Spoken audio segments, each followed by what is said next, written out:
So class, the third chapter is secularism.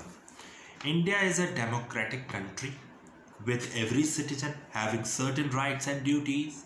Some of these rights are called fundamental rights because these are essential for proper living. Without these basic rights, no one can lead a happy and successful life. One of these fundamental rights is the right to freedom of religion.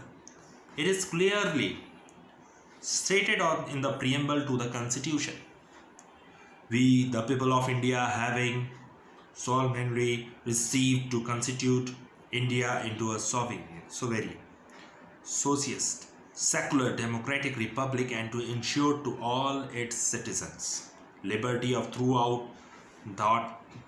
liberty of thought, expression, belief, faith and worship. So the term secular emphasizes that India is a country which leaves religion entirely or to the individual conscience and does not bring it with the state control. The Indian Constitution is based on a secular concept and gives freedom to all religions. The country takes an impartial stand on religion.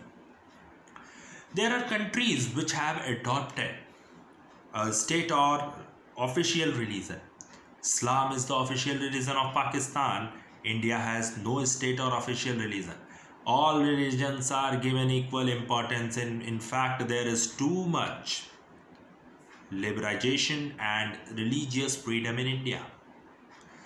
Right to freedom of religion is the right to hold, practice and propagate any kind of religious belief.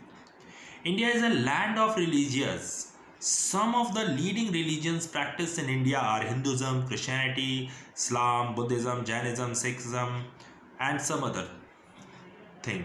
In India, people of different religious beliefs live side by side. The principal festivals are sacred days of every religion are public holidays in India.